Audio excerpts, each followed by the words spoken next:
మరి విమోచన కావడం. దేశమంతా కూడా మనకు 15 ఆగస్టు 47 స్వాతంత్రం వస్తే హైదరాబాద్ సంస్థానంగా పిలువబడేటువంటి ప్రస్తుత తెలంగాణ, కర్ణాటక, మహారాష్ట్ర జిల్లాలు కలిపి ఏర్పడేటువంటి దానికి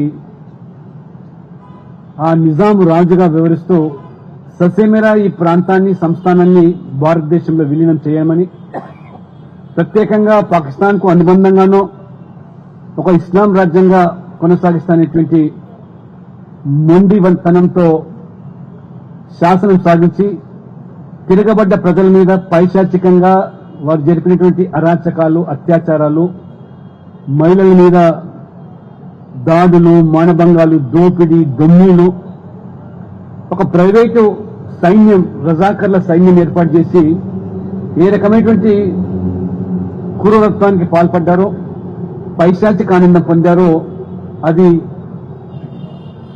అదొక చరిత్ర.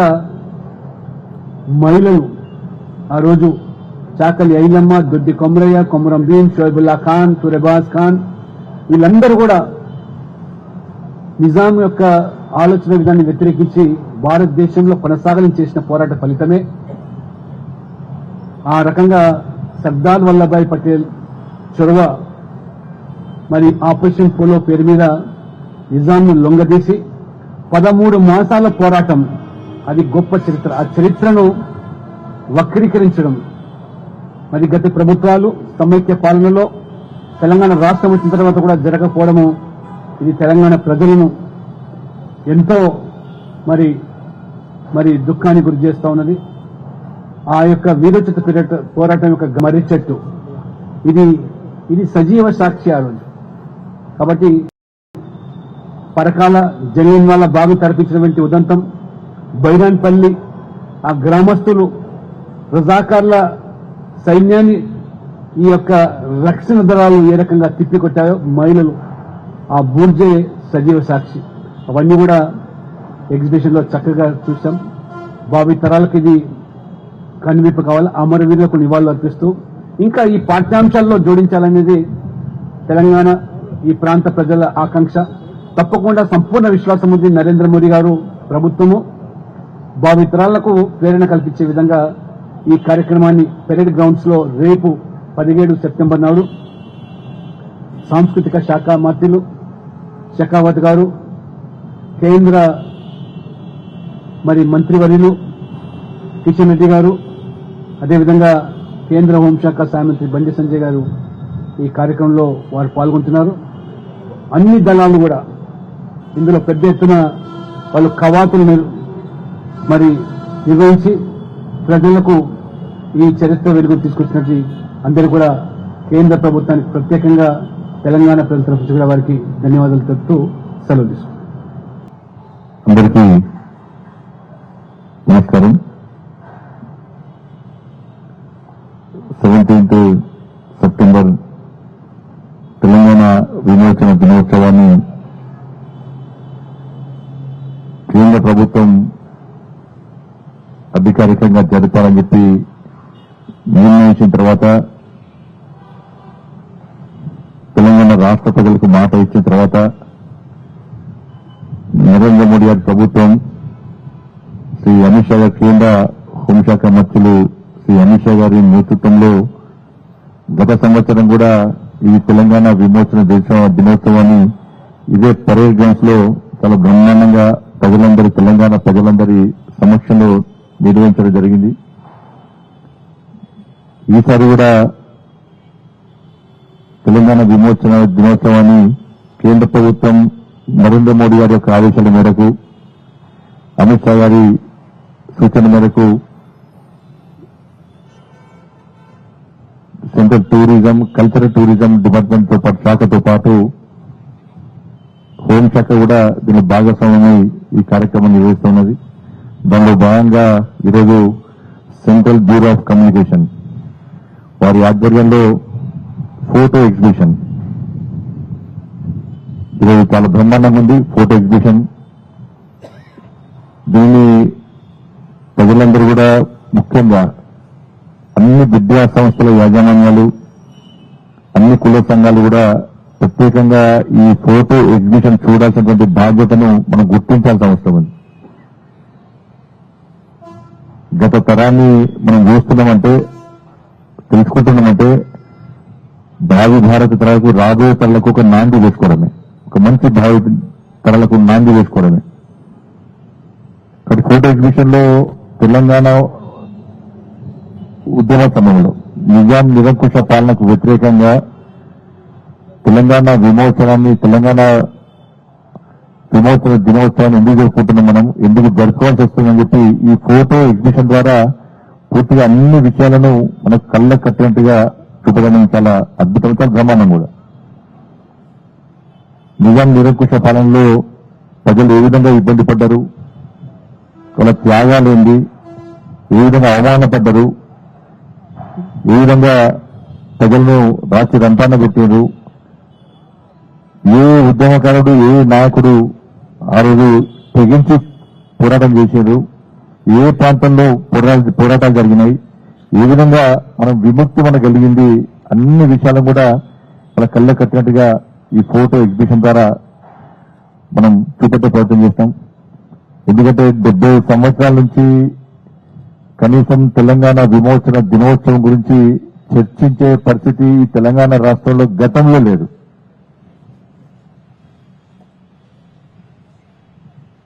ఇంతవరకు కూడా ఎవరు కూడా తెలంగాణ విమోచన దినోత్సవం గురించి చెప్పినటువంటి దాఖలాలు లేవు. తెలంగాణ ఉద్యమ సమయంలో అప్పటి నాయకుడు ముఖ్యంగా శ్రీ సిహెచ్ విద్యాసాగరరావు గారు ముఖ్యంగా చొరవ తీసుకొని ఈ తెలంగాణ విమోచన దినోత్సవాన్ని అధికారికంగా జరపాలని చెప్పి ఆ రోజు వారు ప్రారంభించిన తర్వాత తెలంగాణ రాష్ట్ర వ్యాప్తంగా అనేక మంది యువకులు స్వచ్ఛందంగా జాతీయ జెండాలు చేతిలో పట్టుకొని మా తెలంగాణ స్వాతంత్ర దినోత్సవాన్ని తప్పకుండా జరపాల్సిందని చెప్పి పాలకుల మీద ఒత్తిడి తీసుకునే సందర్భాన్ని మనం గుర్తు చేసుకోవాల్సిన అవసరం ఉంది. అనేక లాఠీచార్లు జరిగినా, ఎన్ని గొడవలు జరిగినా కూడా తెలంగాణ యువత అంతా కూడా తెగించి కొట్టాడి కలెక్టరేట్ల ముందు, పోలీస్ పరేడ్ గ్రౌండ్స్ లో జాతీయ జెండాలను ఎగిరేటువంటి సందర్భాన్ని మనం గుర్తు చేసుకోవాల్సి ఉంది. దాని స్ఫూర్తి ఏంటంటే ఈ తెలంగాణ పోరాటమే. ఆ రోజు మహిళలను నగ్నంగా బతుకమాడించడం, దాంతోపాటు చిన్న పెద్ద ముసలి ముత్క తేడా లేకుండా నిజాం ఏ విధంగా ఇబ్బంది పెట్టాడు. వాళ్ళు అనేక ప్రాంతాల్లో ఇలా వీర బైరాన్పల్లి దాదాపు 100 మంది నిజాం రజాకారులను ఎదిరించడానికి సొంతంగా దళాన్ని ఏర్పాటు చేసుకొని ఏ విధంగా రజాకారులను తరిమికొట్టి సొంతగా ఆయుధాలను తయారు చేసుకుని ఏ విధంగా తరిమికొట్టినో, చివరకు పెద్ద ఎత్తున ఫోర్స్ వచ్చి అలా 100 మందిని ఏకదాటిగా హతమార్చడం, ఇలా గుండ్రాంపల్లిలో యువతను ఏ విధంగా హతమార్చడము, దాంతోపాటు పరకాలలో కూడా దేశానికి స్వాతంత్ర్యం 1947 ఆగస్టు 15 వస్తే ఇలా 399 రోజులు మనం ఫైట్ చేసిన తర్వాత, యుద్ధం జరిగిన తర్వాత 1948 17 సెప్టెంబర్ రోజు మనకు విమోచన కలిగిందంటే మనం అర్థం చేసుకోవాల్సిన అవసరం ఉంది. ఇలా పరికాలలో జాతీయ జెండాలను చేతబట్టుకొని వందే మాతరం అంటూ, భారత్ మాతాకి జై అంటూ ఇలా పరికాలలో ప్రజలందరూ కూడా, తెలంగాణ ఉద్యమకారులందరూ కూడా జాతీయ జెండాను ఎత్తుకొని రోడ్డు మీదకి వస్తే వందే మాతరం అని గర్జిస్తూ వస్తుంటే వాళ్ళ రజాకారులు ఏ విధంగా ఏకదాటిగా కాల్పులు జరిపి 1500 మంది ఇవాళ ఉద్యమకారులను హతమార్చని, ఫైరింగ్ ద్వారా హతమార్చిన సంఘటనను తెలంగాణ సమాజం ఎప్పుడు మర్చిపోదు. వీర బైరాన్పల్లిని మర్చిపోదు, గుండ్రాపల్లిని మర్చిపోదు, 1000 ఊడల మాదిరిని మర్చిపోదు తెలంగాణ సమాజం. మహిళలు నగ్నంగా బతుకమార్చిన దుర్మార్గ సంఘటన తెలంగాణ సమాజం మర్చిపోదు. ఆ రోజు చాకలి ఎల్లమ్మ గాని, బూర్గుల రామకృష్ణారావు గాని, కొమరం భీం, కొండా లక్ష్మణ్ బాపూజీ, చాకలి ఎల్లమ్మ, ఇట్లా అనేక మంది, ఇలా హిందూ మహాసభ, ఆర్య సమాజ్, ఇవన్నీ కూడా ఈ అన్ని సంస్థలు అనేక మంది ఉద్యమకారులు ఆ రోజు నిజాంకు వ్యతిరేకంగా పోరాడుతున్నటువంటి సందర్భంలో అనేక ఇబ్బందులు పడ్డా కూడా ఇవాళ మనం వాళ్ళ ఉద్యమ స్ఫూర్తిని, వాళ్ళ యొక్క ఆకాంక్షలు మనం తెలుసుకోవాల్సిన అవసరం ఉంది. కాబట్టి దాన్ని దృష్టిలో ఉంచుకునే కేంద్ర ప్రభుత్వం ఈ చరిత్రను తిరమరుగేయద్దు. ఈ చరిత్రను తిరమరు చేయడానికి కొంతమంది ప్రయత్నం చేస్తున్నారు. ఇది నిజమైన స్వాతంత్ర్యం, మరో స్వాతంత్ర పోరాటం ఇది. కాబట్టి ఇటువంటి చరిత్రను రాబోయే తరాలకు అందించాలని చెప్పి ఒక విశాల దృక్పథంతో వాళ్ళ కేంద్ర ప్రభుత్వం నరేంద్ర మోడీ గారి ప్రభుత్వం ఈ తెలంగాణ విమోచన దినోత్సవాన్ని జరుపుకుంటున్నది. దీని స్ఫూర్తి సర్దార్ వల్లభాయ్ పటేల్. నిజంగా ఆ రోజు తెలంగాణ రాష్ట్రం, తెలంగాణ సపరేట్ దేశంగా ఏర్పడే, సపరేట్ రాజ్యంగా ఏర్పడే ఉంటే, సపరేట్ దేశంగా ఏర్పడే ఉంటే వాళ్ళ భారతమాత ఒడిలో తల్లి, భారతమాత కడుపులో ఒక క్యాన్సర్ వ్యాధిలాగా వ్యాపించేది. కానీ ఈ వ్యాధిని ఆపరేషన్ పోలో అనేటువంటి ఒక శస్త్రచికిత్సతోని నయం చేసినటువంటి గొప్ప వీరుడు సర్దార్ పటేల్, సర్దార్ వల్లభాయ్ పటేల్. దాన్ని మనం గుర్తుంచుకోవాలి. ఆపరేషన్ పోరుతోని ఏ విధంగా నిజాం మెడల్ వంచి మనకు విముక్తి కలిగించడో మనం గుర్తుంచుకోవాల్సిన అవసరం ఉంది.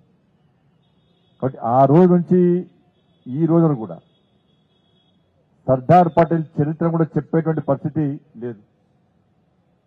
నిజమైన ఉద్యమకారుల గురించి మాట్లాడుకునే పరిస్థితి లేదు. వాళ్ళ చరిత్రను చెప్పే పరిస్థితి లేదు. ఇటువంటి పరిస్థితిలో కేంద్ర ప్రభుత్వం, భారతీయ జనతా పార్టీ ప్రభుత్వం, నరేంద్ర మోడీ గారి ప్రభుత్వం, ఎన్డీఏ ప్రభుత్వం ఇవాళ తెలంగాణ ప్రజలకు ఏదో విముక్తి కలిగిందో ఆ సందర్భాన్ని మనకు పండుగ వాతావరణంలో నిర్వహించుకోవాలని చెప్పి ఒక మంచి ఆలోచనతోని ఈరోజు తెలంగాణ విమోచన దినోత్సవాన్ని ఇవాళ అధికారికంగా జరుపుకుంటున్నాం. కాబట్టి అందరం కూడా దీన్ని స్ఫూర్తి తెలుసుకోవాలి. మనం ఎందుకు జరుపుకుంటున్నాం, దేనికోసం జరుపుకుంటున్నాం, వీరుల త్యాగాలేంది, ఎవరు త్యాగం చేసినారు అన్నటువంటి విషయాన్ని ఎప్పుడు కూడా మర్చిపోయే ప్రయత్నం చేయొద్దు. కాబట్టి ప్రతి సంవత్సరం కూడా దీన్ని ఘనంగా నిర్వహిస్తాం. నెక్స్ట్ అటువంటి ప్రభుత్వం ఏర్పడితే కూడా దీన్ని ఇంకా ఘనంగా నిర్వహిస్తాం. సర్దార్ పటేల్ చరిత్రను పాఠ్యాంశంలో చేర్చాల్సిన అవసరం ఉన్నది. అందరు పాలకులు ఆలోచించాల్సిన అవసరం ఉంది. వీరుల చరిత్రను తెరమరుగు కాకుండా పాఠ్యాంశాల్లో చేర్చాల్సిన అవసరం ఉన్నది. తెరమరుగు చేసే ప్రయత్నం చేయదు. ఇటువంటి వ్యక్తులను స్ఫూర్తిగా తీసుకోవడానికి ప్రయత్నం చేయాలి తప్ప దీన్ని వక్రీకరించే ప్రయత్నం చేస్తే వారు కూడా తెరమరుగు అవుతారన్న విషయాన్ని మనం గుర్తుంచుకోవాల్సిన అవసరం ఉంది. కాబట్టి సెంట్రల్ బ్యూరో ఆఫ్ కమ్యూనికేషన్ ఆధ్వర్యంలో ఈ రోజు నిర్వహించినటువంటి ఈ కార్యక్రమం నిజంగా చాలా అద్భుతమైన కార్యక్రమం. దీన్ని అందరూ కూడా చూసి ఆ చరిత్రను తెలుసుకోవాల్సిందిగా, రాబోయేలకు అందించాల్సిందిగా అందరికీ విజ్ఞప్తి చేస్తూ ముగిస్తున్నాను. భారత్ మాతాకి జై. భారతదేశంలో తెలంగాణ కలిసినప్పుడు కానీ, తెలంగాణ ఏర్పాటుకు కానీ బీజేపీ పాత్ర ఏమీ లేదు. అసలు సెప్టెంబర్ 17 గురించి మాట్లాడే నైతిక అర్హత లేదని కాంగ్రెస్ నేత ఉత్తమ్ కుమార్ రెడ్డి అంటున్నాడు. మరి వాళ్ళు ఎందుకు చేస్తలేరే? వాళ్ళే అన్ని విషయాలు అన్ని వాళ్ళే వీకిరు, వాళ్ళే ఓడిచారు కదా. మరి తెలంగాణ విమోచన దినోత్సవం ఎందుకు చేస్తలేరు? సర్దార్ పటేల్ ఫోటో పట్టుకొని ఎందుకు తిరుగుతలేరు? ఇన్ని రోజులు 17 సెప్టెంబర్ రోజు ఏ రోజైనా ఈ 10 సంవత్సరాలు సార్ గతం వదిలిపెట్టండి. అలా వాళ్ళు 50 సంవత్సరాలు 70 సంవత్సరాల దేశానికి స్వాతంత్రం వచ్చి 50 సంవత్సరాలు ఉమ్మడి ఆంధ్రప్రదేశ్ వాళ్ళే వాల్చారు. ఏ రోజన్నా తెలంగాణ గురించి కానీ తెలంగాణ విమోచన దినోత్సవాన్ని ఎందుకు మాట్లాడలే వాళ్ళు? నిజాం మెడల్ వంచి సర్దార్ పటేల్ తెలంగాణ రాష్ట్రానికి తెలంగాణ విముక్తి కలిగించిందని చెప్పి ఏ రోజన్నా ఎందుకు చెప్పుకోలే?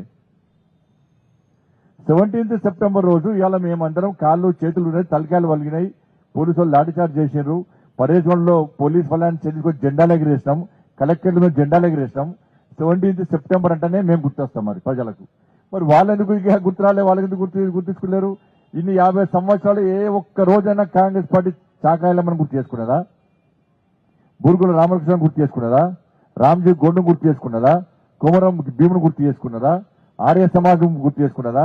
హిందూ మహాసభ గురించి మాట్లాడుకున్నదా? ఇవాళ సర్దార్ పటేల్ ఇవాళ వీరుడు, ఆయన గురించి పక్కా తెలుసుకుంటాం మేము. ఇలా వాళ్ళ లెక్క నెహ్రూ పాలసీ ఉండే దేశాన్ని ఇలా 10 ముక్కలు చేద్దరు. ఇంకా వస్తున్నాయి, ఇప్పటికి వస్తున్నాయి, ఇంకా 10 ముక్కలు చేద్దరు ఇప్పటికే. వాళ్ళు సర్దార్ పటేల్ని ఎప్పుడో మర్చిపోయారు. వాళ్ళకి గుర్తు అసలు సర్దార్ పటేల్ చర్చ తెలియదు వాళ్ళకు. మరి ఈ రోజు ఈ ద్వంద్వ విధానం ఇవన్నీ కూడా ఏంటంటే, ఒక పార్టీ ఏమో అధికారంలో రాకముందేమో దెబ్బలు చెప్తారు, బట్టలు చెప్పుకుంటారు, తెలంగాణ జై తెలంగాణ అమరవీరులకు జోహార్ అంటారు. అధికారంలోకి వచ్చినాక ఎవరు మాట్లాడారు? మళ్ళా ఒక్కరు మాట్లాడారు, దాని గురించి తీయరు. ఒక కార్యక్రమం చేస్తున్నప్పుడు దాన్ని ప్రోత్సహించాలి. ఇది రాజకీయాలకు ఇది పొలిటికల్ ప్రోగ్రామ్ కాదు. ఇది రాజకీయాలకు అతీతంగా అందరి ఫోటోలు ఉన్నాయి. అలా కమ్యూనిస్టుల ఫోటోలు ఉన్నాయి, అందరి ఫోటోలు ఉన్నాయి. అలా ఒక సర్దార్ పటేల్ ఫోటో కాదు, అందరి ఫోటోలు పెట్టింది. అలా ఏ పార్టీకి సంబంధం లేకుండా పెట్టింది. అలా ఉద్యమకారుల ఫోటోలు పెట్టిండ్రు. ఈ మతం ఆ మతం కాదు, షోయిబుల్లా ఖాన్ ఫోటో కూడా పెట్టిండ్రు. అలా కురేజ్ బాజ్ ఖాన్ ఫోటో కూడా పెట్టిండ్రు. అలా ఈ మతము ఆ మతము, ఈ వర్గము ఆ వర్గము, ఈ పార్టీ ఆ పార్టీ అని పెట్టలేదు. అలా అన్ని పార్టీల ఫోటోలు పెట్టారు. కానీ వీళ్ళు దీనిని విమర్శించాల్సి వస్తుంది. నాకు అర్థం కాలేదు. మీరు చేయండి, చలో తెలంగాణ విమోచన దినోత్సవం అధికారంగా జరుపుతామని చెప్పి మళ్ళీ ఏం మరి కొత్త పెట్టారు. వాళ్ళేమో అధికారం రాకముందు వాళ్ళు ఏం చేశారు, 10 సంవత్సరాలు పాలించిన వాళ్ళు గప్పాలు కొట్టుకున్నారు. మేము తెలంగాణ విమోచన అధికారంగా చెప్తామని చెప్పి సమైక్యత దినోత్సవం పెట్టారు వాళ్ళు. వీళ్ళు ఏమంటున్నారు ఇప్పుడు ప్రజాపాలన దినోత్సవం అంటే వీళ్ళు గొప్పలు ఎప్పుకుంటారు, వాళ్ళు గప్పాలు కొడతారు వాళ్ళు. అంటే 50 సంవత్సరాలు ఉమ్మడి ఆంధ్రప్రదేశ్ పాలించారు మీరు, ప్రజా వంచన పాలన మీ రోజులు. ఇవాళ ప్రజాపాలన ఈ రోజు ప్రజా వంచన పాలన మీది. అందులో పెట్టుకోరు ప్రజా వంచన పాలన అంటే మేము మంచిగా సూట్ అవుతుంది అని మీరు చేస్తున్నారు. మేము విమర్శించినామా? పోటీ పడియాలి, ఇటువంటి కార్యక్రమం పోటీ పడియాలి, ఓల్కోలు సహకరించుకోవాలి. ఈసారి కొత్త విషయం పోయినా కూడా చేస్తాం మేము కార్యక్రమం. కాంగ్రెస్ పార్టీకి తెలంగాణ గురించి మాట్లాడే అర్హత లేదు. 1500 మందిని బలి తీసుకున్న పార్టీ కాంగ్రెస్ పార్టీ. 1500 మందిని బలి తీసుకున్న తర్వాత తెలంగాణ ఇచ్చింది మేము భారతీయ జనతా పార్టీ సపోర్ట్తోని. మేము ఇస్తాము అంటే ఇచ్చిన వాళ్ళు. 1500 మంది పాపం వట్టే పోతుందా? 1500 మంది ఉసురు పోసుకోవడం ఒక వీకెండ్ వాళ్ళ పేరు చెప్పుకొని తెలంగాణ రాష్ట్రాన్ని పాలించి అదొక చిప్ప చేతికిచ్చి అదొకటి పాలించిన ఒక పార్టీ వీకింది. 1500 మందిని బలి తీసుకున్న పార్టీ కూడా అదొకటి పాలవుతుంది గ్యారంటీ.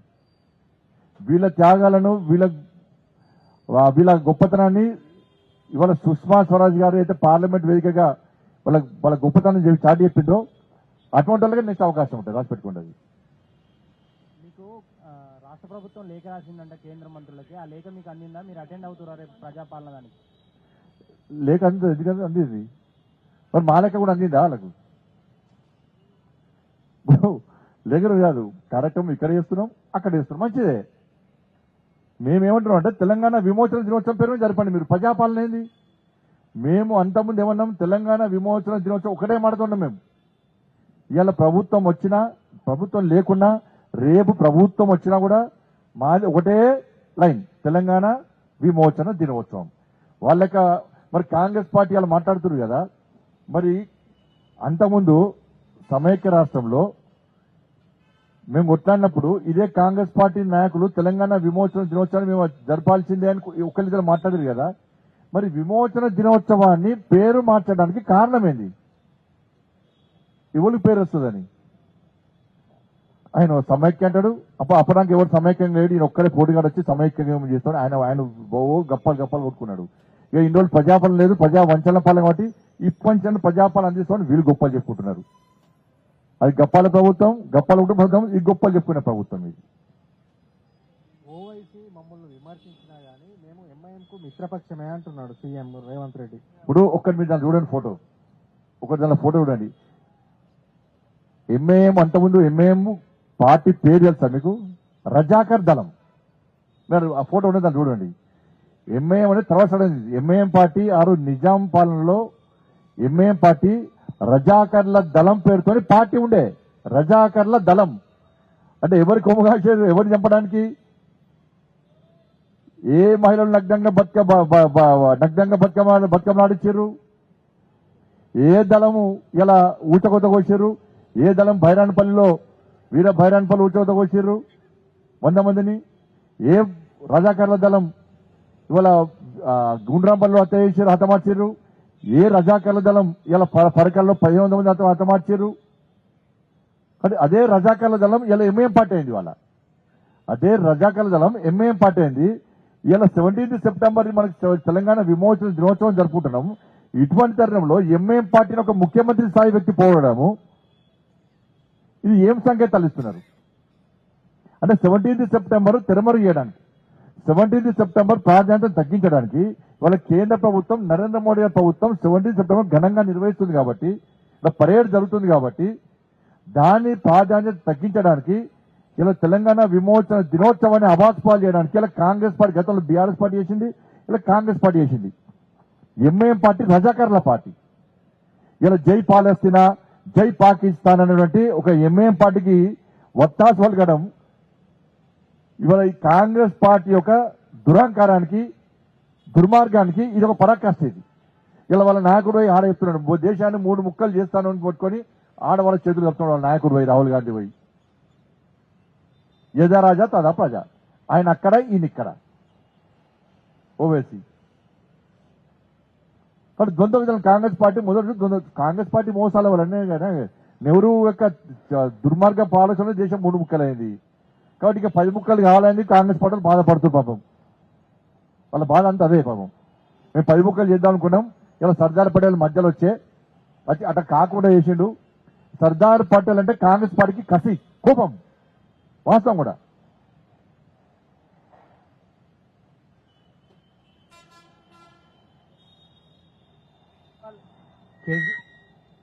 కేజ్రీవాల్ రాజీనామా చేస్తుందంట. ఇక కేజ్రీవాల్ రాజీనామా ఇస్తుంది ఉంటుంది దాన్ని ఉంటుంది పీక్నేది.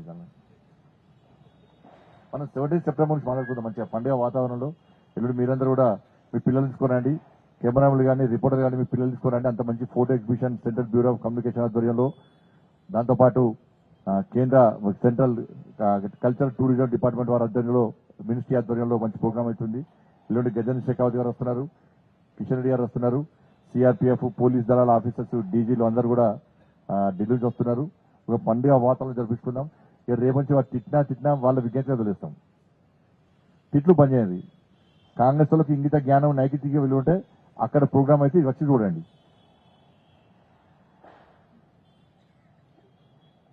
మీరు ప్రజాపాలన దిశ మేము కూడా వస్తాం. తెలంగాణ విమోచన దిశ పేరుతో జరపండి, మేము కూడా వస్తాం. వారికి పక్కా వస్తాం. ఇదేం ప్రజాపాలన పేరు మార్చడానికి. ధన్యవాదాలు. పనేసియా మెరిడియన్ హాస్పిటల్స్ ప్రతి సామాన్యుడికి అందుబాటులో అంతర్జాతీయ వైద్య ప్రమాణాలతో వైద్యం, 24 గంటల అంబులెన్స్ సర్వీసుతో పాటు అత్యవసర సేవలతో ఏర్పాటైన చికిత్సా విభాగం. మా దగ్గర గుండె సంబంధిత, మూత్రపిండ, కాలేయ, కంటి జబ్బులకు, మోకాళ్ల శస్త్ర చికిత్సతో పాటు కోవిడ్-19, బ్లాక్ ఫంగస్ వంటి వైరస్లకు, అన్ని రకాల ఆరోగ్య సమస్యలకు నమ్మకమైన అత్యాధునిక వైద్య చికిత్సను అందిస్తున్న హాస్పిటల్ పనేసియా మెరిడియన్ హాస్పిటల్స్. మీ ఆరోగ్య సమస్య ఏదైనా ఇప్పుడు పరిష్కారం సాధ్యం. సంపూర్ణ ఆరోగ్యం కోసం సంప్రదించండి Panacea Meridian hospitals, opposite Bheeramguda కమాన్, RC Puram, Sangareddy district, pin code 502032. సంప్రదించాల్సిన ఫోన్ నెంబర్ 0845524177 మరియు 7893757770.